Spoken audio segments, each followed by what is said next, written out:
에스더 네 번째 설교입니다. 4장은 건너뛰었습니다. 4장을 왜 건너뛰었을까요? 금요일 날 설교를 했기 때문입니다.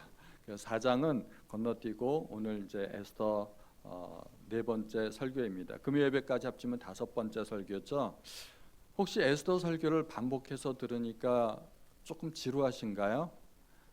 지루할까봐 염려가 돼서 저는 에스더를 설교하면서 계속해서 설교하다 보니까 에스더를 읽고 또 읽고 에스더만 수백 번을 읽지는 않고요. 한 몇 번 읽어봤습니다. 여러 번 읽어봤습니다. 읽을수록 참 은혜가 되고 감동이 되는 성경입니다. 3일간의 금식이 끝나고 에스더가 드디어 왕을 찾아갔습니다. 자기도 금식하고 온 민족이 함께 금식해 줄 것을 요청했죠. 그런데 왕이 부르지도 않았는데 왕을 찾아가는 그것은 규례를 어기는 일입니다. 페르시아 규례가 그랬습니다. 또 왕의 은혜를 입지 못하면 그것은 죽음을 무릅쓸 수 있는 그런 위험한 일이었습니다. 에스더가 3일 동안을 금식하고 온 민족이 자기를 위해서 금식했으니 하나님께서 확실히 보호해 주실 것이라고 믿었을까요? 에스더는 그런 믿음을 갖고 나아간 게 아닙니다. 그야말로 죽으면 죽으리다 하고 죽을 각오를 하고 왕 앞에 나아간 것입니다. 온 민족의 생사가 자기 한 몸에 달린 상황 아니겠습니까? 자기가 죽으면 민족도 함께 죽을 것이고 자기는 다른 민족보다 조금 더 일찍 죽는 것뿐입니다. 만약에 자기가 살게 되면 비로소 자기의 민족도 함께 살 것입니다. 대단히 큰 모험이죠. 믿음은 때로는 모험을 수반하는 것입니다. 모험을 감행할 때 모두가 성공하는 것은 아니지요. 하나님이 그러한 믿음을 들어주시기도 하지만 때로는 안 들어주시기도 합니다. 하나님이 안 들어주셨다고 해서 그것을 헛된 믿음이나 불신앙으로 표현하면 안 됩니다. 다니엘의 세 친구는 왕의 금신상에 절하지 않아서 풀무불에 들어갔습니다. 그러나 하나님의 도우심으로 풀무불에서도 살아나올 수 있었습니다. 다니엘도 기도 금지령이 내렸지만 하나님 앞에 목숨 걸고 기도함으로 사자굴에서도 살아나올 수 있었습니다. 모든 그리스도인이 그런 기적적인 하나님의 도우심을 받을 수 있으면 얼마나 좋겠습니까? 그러나 우리가 알다시피 그러한 기적은 정말 극히 드문 일이고 정말 소수의 사람들만이 그런 기적을 경험하게 되는 것 같습니다. 로마의 10대 박해 때 얼마나 많은 순교자들이 십자가로 화형식으로 또는 사자굴에서 죽게 되었나요? 결코 그들의 믿음이 헛되다고 말할 수는 없습니다. 다니엘과 세 친구들도 그랬듯이 그러함에도 불구하고 하나님께서 들어주시던 안 들어주시던 상관없이 그리하지 않으실지라도 그리 아니하실지라도의 믿음이 필요한 것입니다. 믿음의 장이라는 별명이 붙어있는 히브리서 11장에 보면 수많은 믿음의 조상들이 언급되어 있습니다. 노아, 아브라함, 이삭, 야곱, 요셉, 모세, 말할 수 없는 하나님의 능력을 경험한 사람들이 언급되어 있습니다. 히브리서 11장 33절 이하에 보면 그들은 믿음으로 나라를 이기기도 하며 의를 행하기도 하며 약속을 받기도 하며 사자들의 입을 막기도 하며 불의 세력을 멸하기도 하며 칼날을 피하기도 하며 연약한 가운데서 강하게 되기도 하고 전쟁에 용감하게 되어 이방 사람들의 진을 물리치기도 하였다고 합니다. 여기에 나온 사자들의 입을 막고 불의 세력을 멸한 사람, 다니엘과 세 친구들을 언급하는 것 아니겠습니까? 그들은 믿음으로 기적을 경험했습니다. 믿음으로 하나님의 능력을 체험했고 믿음으로 승리한 사람들입니다. 그런데 성경에는 이러한 사람들 말고 또 다른 믿음을 가진 사람들이 언급되어 있습니다. 우리는 그 사람들을 눈여겨봐야 됩니다. 히브리서 11장 그 이후에 또 어떤 이들의 믿음을 한번 주목해서 보시기 바랍니다. 조롱과 채찍질 뿐만 아니라 결박과 옥에 갇히는 시련도 받았으며 돌로 치는 것과 톱으로 켜는 것과 시험과 칼로 죽임을 당하고 양과 염소의 가죽을 입고 유리하여 궁핍과 환난과 학대를 받았다고 이야기합니다. 구체적으로 이름이 거론되지 않은 또 어떤 이들, 다른 종류의 믿음을 가진 사람들이었습니다. 그들은 채찍질을 받고 옥에 갇혔고 돌로 맞았고 톱으로 켬을 받았고 죽임을 당했습니다. 유리하고 궁핍하고 환난과 온갖 학대를 받았습니다. 그들은 기적을 경험하지 못했습니다. 하나님의 능력을 경험하지 못했습니다. 1세기 로마 박해 때 온갖 고난을 겪었던 성도들이 바로 그에 해당합니다. 그들은 원형 경기장에서 십자가에 못 박혀 죽었고 사자들의 밥이 되었습니다. 그들이 기적을 경험하지 못한 것은 그들의 믿음이 적어서 그랬을까요? 그들이 하나님의 능력을 체험하지 못한 것은 하나님의 사랑이 적어서 그랬을까요? 오히려 그 반대입니다. 그들은 하나님께서 정말 지극히 사랑하던 사람들이었습니다. 지극히 사랑하고 아끼던 사람들이었습니다. 그런데 하나님께서는 그 사람들이 고난 속에 고난을 당하도록 내버려 두셨습니다. 그렇게 해야 그들의 신앙이 연단되고 복음이 전파될 수 있었기 때문입니다. 그래서 기독교는 피를 먹고 자란다는 말이 있습니다. 모르드게와 에스더의 신앙은 어떤 신앙일까요? 우리와 차원이 다른 대단한 신앙을 가진 사람처럼 보입니다. 그들의 믿음이 물론 아무것도 아닌 것은 절대 아니죠. 대단한 믿음입니다. 그러면 우리와 다른 그 사람들은 종류가 다른 사람들일까요?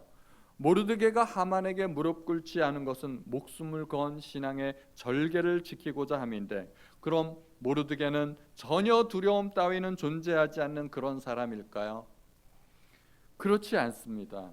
제가 성경을 보니까 모르드게는 에스더를 왕궁으로 들여보내놓고 얼마나 걱정을 많이 했는지, 안절부절하지 못했는지 그런 것을 보게 됩니다. 날마다 후궁 뒤뜰로 나아가 에스더의 안부를 살피며 하루를 마음 편히 보낸 날이 없었던 모르드게였습니다. 모르드게도 걱정이 많고 근심이 많았다는 이야기입니다.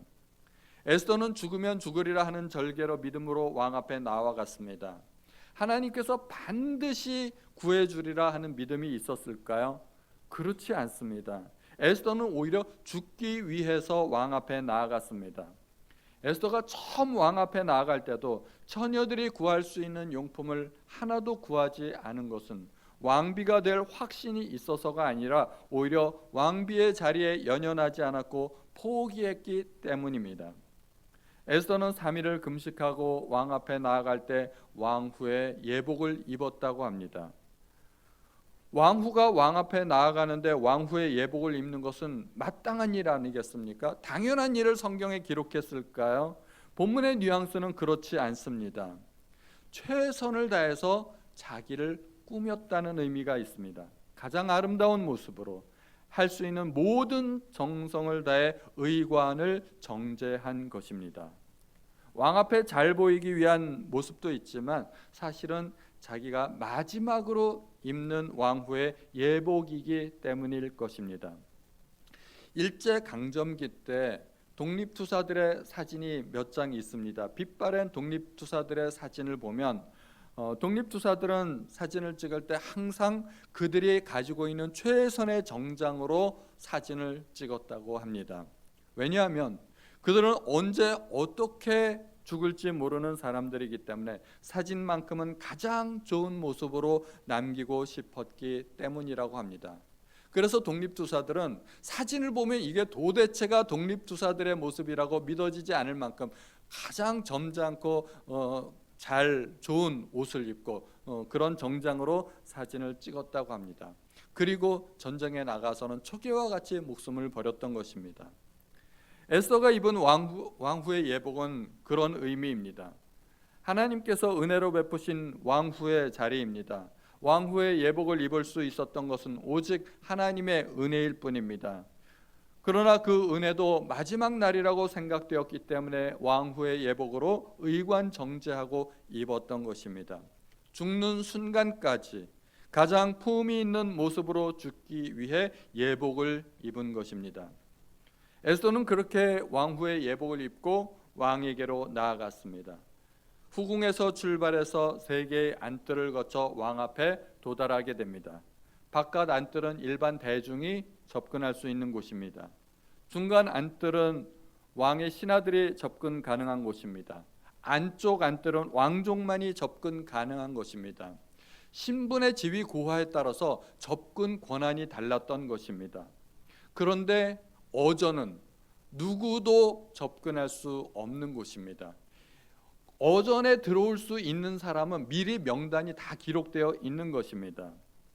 안뜰을 모두 통과하고 에스더가 어전의 문을 여는 순간 에스더는 얼마나 긴장했을까요? 어전 문이 열리는 순간 가장 놀란 사람들은 어쩌면 어전 바로 안쪽에 있던 경비병들일 것입니다. 만약에 그 시간에 누군가 어전에 들어오기로 예정되어 있었다면 경비병들은 이미 알고 있었을 것입니다. 그런데 그 시간에는 예정이 없었습니다. 아무도 예상치 못한 일이 발생한 것입니다. 어전문이 열리는 순간 수십 명의 왕실 경호병들은 칼자루를 잡게 됩니다. 그들은 페르시아 제국에서 가장 뛰어난 무사들입니다. 뽑고 또 뽑은 사람들, 날아다니는 사람들입니다. 예정 없이 어전에 누군가 들어서는 순간 그 누구라도 능지처참을 면치 못하게 됩니다. 아하수에로는 워낙 성격이 잔인하고 악한 정치를 폈기 때문에 페르시아 제국에서는 끊임없이 왕을 시해하려는 음모가 있었고 왕실 경비는 그만큼 삼엄할 수밖에 없었습니다. 모르드게도 그러한 음모를 발견했기 때문에 왕이 목숨을 건질 수 있었습니다. 어전문이 열리는 순간 페르시아 최고의 무사들이 칼자루를 움켜쥐었지만 그 문을 열고 나타난 사람은 왕후였습니다. 왕후를 본 경비 무사들은 얼마나 또 놀랐을까요? 순간 모두가 얼음이 되어버렸습니다. 만약에 문을 연 사람이 남자였으면 그 사람은 그 즉시로 죽임을 당했을 것입니다. 페르시아 시대에는 아파다나라고 불리는 접견홀이 있어서 의례 접견 예식에 사용이 되었습니다. 접견을 구하는 사람은 자신의 요청과 이유를 밝히고 그 의전 책임자에게 말하면 의전 책임자가 절차를 설명하고 지정된 날, 지정된 시간에 왕의 앞으로 인도될 수 있었습니다. 페르시아 기록에 의하면 소환 없이 접견을 요청하여 도착하자마자 체포된 사람도 많았고 심지어 죽임을 당한 사람도 많았다고 합니다. 그러므로 에스더가 임의로 왕 앞에 나아간 것이 얼마나 위험한 행동이었는지를 우리가 알 수 있습니다. 에스더는 좌우의 호위 군사들을 뒤로 하면서 조심조심 한 걸음씩 왕 앞으로 나아갑니다. 호위 군사들은 칼자루를 손에 잡고 아직은 칼을 빼지 않은 채 왕과 왕후를 번갈아 보며 왕의 눈치를 살폈습니다. 그들은 얼마나 긴장했을까요? 마땅히 이 사람을 쳐야 되는데 상대는 왕후입니다. 왕이 혹시 어떻게 반응을 보일지 대단히 조심스럽게 왕의 눈치를 보고 있습니다. 에스더가 왕궁에 온 지는 5년이 지났습니다. 그동안 에스더가 어떠한 사람인지는 왕궁에 소문이 쫙 퍼졌을 것입니다. 에스더는 미모뿐만 아니라 신앙과 인격이 겸비된 사람입니다. 아랫사람이라고 함부로 대하지 않고 예의와 덕으로 대하였을 것입니다. 그런데 왕후가 왕궁의 법도도 모르는 사람이 아닌데 예고 없이 어전으로 찾아온 것입니다. 왕의 한마디면 왕후는 수십 명의 호위병들에게 둘러싸여 순식간에 난도질을 당했을 것입니다. 에스더가 조심스럽게 한 걸음 한 걸음 왕을 향해 나아갔고 왕 앞에 도착했을 때 갑자기 왕의 눈에 뭐가 씌어지게 됩니다. 뭐가 씌웠을까요? 콩깍지. 하나님이 내리신 엄청난 선물, 콩깍지가 왕의 눈에 쓰이게 된 것입니다. 왕은 지휘봉인 금규를 내밀었고 이것은 왕의 용납의 표현이었습니다. 순간 칼자루를 잡았던 모든 호위 군사들이 안도하며 칼자루를 내려놓을 수 있었습니다. 5년 동안 에스더를 봤는데 왕이 그동안 한 번도 보지 못했던 그 아름다운 왕후의 자태를 보게 된 것은 오직 하나님의 은혜일 뿐입니다. 그렇다고 에스더가 꾀죄죄한 모습으로 나간 것은 아니지 않겠습니까? 3일 동안 먹지도 않고 마시지도 않았지만 그의 얼굴은 전혀 초췌하지 않았습니다. 화장빨일까요? 화장빨 아닐 겁니다. 하나님의 은혜입니다. 온 민족과 에스더가 3일간을 금식하고 이뤄낸 하나님의 응답입니다.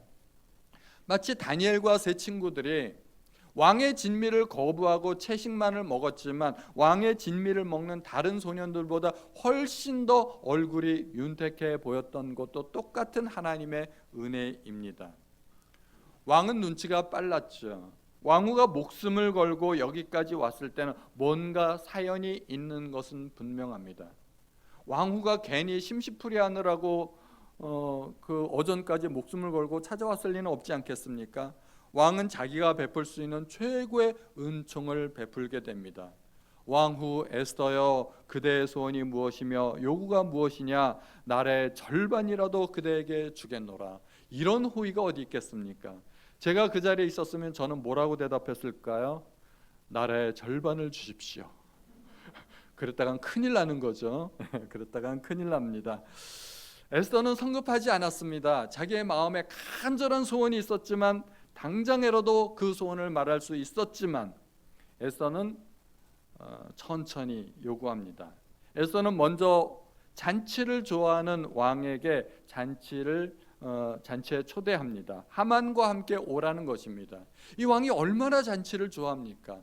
1장에서 무려 180일 동안에 어마어마한 잔치를 벌이지 않았습니까? 이제는 에스더가 잔치를 베풀어서 왕을 초청했습니다. 왕은 자기가 호의를 베풀려고 했는데 엉뚱하게 자기가 호의를 받았습니다. 그러니까 왕이 어떤 생각이 들었겠습니까? 내가 반드시 왕후의 소원을 들어주고야 말리라 하는 그런 생각이 들었을 것입니다.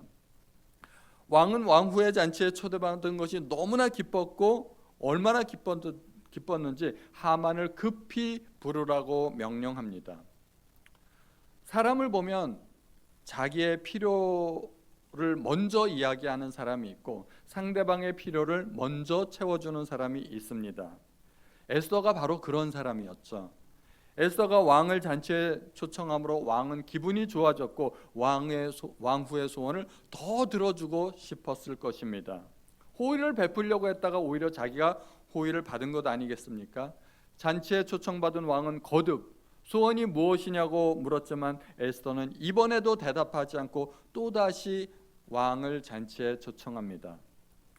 에스더가 아주 고도의 심리전을 펴고 있는 것을 보게 됩니다. 왕의 마음을 아주 뒤흔들어 놓는 것입니다. 왕으로 하여금 궁금증에 견디지 못하게 만들었고 자기의 소원을 들어주지 않을 수 없게 만드는 것입니다.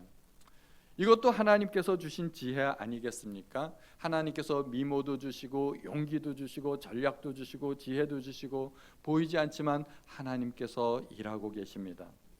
에스더의 초대는 왕의 호기심을 자극하고 왕은 거듭해서 에스더의 요구를 들어주겠다고 합니다. 에스더는 성급하지 않고 조심스럽게 뜻을 이루어가고 있습니다. 에스더가 얼마나 침착하고 참을성이 많이 있는지요. 하만을 잔치에 초청하고 함께 즐기면서도 하만을 향해서 전혀 싫은 내색도 하지 않았습니다. 에스더는 결정적인 한 방을 노리고 있는 것입니다. 뜸들이기 작전이죠. 그런데 그 작전이 아주 제대로 먹혀 들어가고 있습니다. 하만까지 초청한 이유는 결정타 한 방을 노리는 것입니다. 만약에 하만이 없는 자리에서 자기의 사정을 이야기하고 자기 민족의 사정을 이야기했더라면 왕은 자기 소원을 들어주겠다고 말은 했겠죠.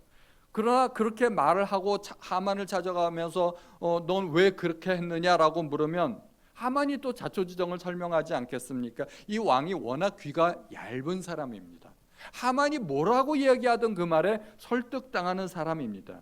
우리도 그렇지 않습니까? 이 사람 말을 들으면 이 사람 말이 옳은 것 같은데 또 저 사람 말을 들으면 저 사람 말이 옳은 것 같습니다.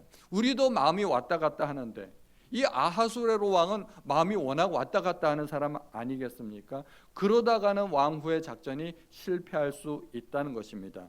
그래서 에스더는 삼자 대면에서 정면 돌파하고자 합니다. 하만이 있는 자리에서 한 방에 모든 것을 끝내겠다는 것입니다.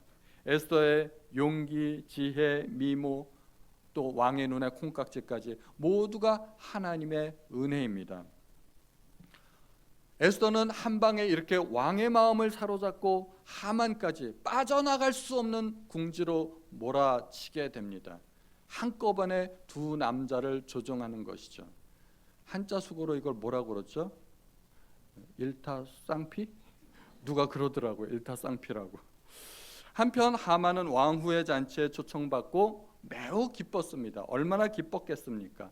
그런데 돌아오는 길에 모르드게를 발견하고 기쁨이 싹 가셔버립니다. 만족할 수 없었습니다. 하만은 왕으로부터 얼마나 높임을 받았습니까?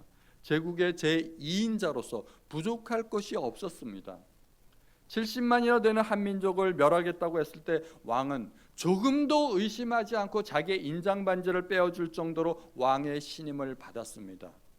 이름만 신하지 사실은 왕권을 거머쥔 사람입니다. 왕권을 좌우할 수 있는 사람이었습니다. 그런데도 만족함이 없었습니다. 하만이 원하던 그 한 가지가 뭐였을까요? 모르드게가 자기 앞에 무릎을 꿇었으면 좋겠다는 겁니다. 자기는 이미 가질 만큼 가졌는데 모르드게 한 사람의 그 무릎을 더 원했던 것이죠. 정말 하찮은 것인데 그냥 지나쳐도 될 만한 일인데 그것을 지나치지 못하는 것이죠. 스스로 불행을 자초하고 있습니다. 11절에 보면 하만이 감사할 일이 얼마나 많습니까? 11절에 자기의 큰 영광과 자녀가 많은 것과 왕이 자기를 들어 왕이 모든 지방관이나 신하들보다 높인 것을 말했습니다. 자기 가족들에게 이렇게 열심히 자랑질을 해놓고 그런데 그 뒤로 가서는 만족하지 못하다고 합니다. 13절에 보니까 그러나 유다 사람 모르드게가 대궐문에 앉은 것을 보는 동안에는 이 모든 일이 만족하지 아니하도다 하니, 이 모든 일, 어마어마한 권세와 지위를 받았는데 그게 만족하지 않은 거예요. 그냥 한 사람 때문에. 그 한 사람의 문제를 처리하려다가 오히려 자기가 함정에 걸려들게 되는 것입니다. 이미 왕후의 잔치에 초청까지 받았으니 하만은 덥석 걸려들어 버렸습니다. 빠져나갈 구멍이 이제는 없습니다. 서서히 조여들어오는 왕후 에스더의 작전에 완전히 말려들었고 하만은 그 사실을 아직도 꿈에도 알지 못합니다. 만약에 하만이 감사하는 사람, 만족하는 사람이었더라면 스스로 멸망을 자초하는 일은 없었을 것입니다. 아니 정 모르드게가 마음에 들지 않으면 모르드게 한 사람만 처형했으면 그랬으면 되는 일입니다. 그런데 그 일을 확대하고 더 크게 벌이려다가 자기가 화를 뒤집어 쓰는 것입니다. 아담은 하나님께서 주신 동산에 그 널린 수백 가지 과일을 바라보기보다는 하나님께서 금하신 한 나무의 열매에 집중했습니다. 에덴 동산에 얼마나 먹을 게 많았겠습니까? 그런데 그 아담의 눈은 거기를 쳐다보지 않고 하나님께서 금하신 그 금단의 열매를 보았던 것입니다. 그 한 가지 때문에 아담은 행복하지 않았습니다. 결국 아담은 파멸을 자초했고 에덴 동산에서 쫓겨나게 됩니다. 하나님께서 나에게 주신 것이 얼마나 많이 있나요? 하나님께서 주신 모든 것을 바라보면 감사할 수 있고 또 감사하면 행복해집니다.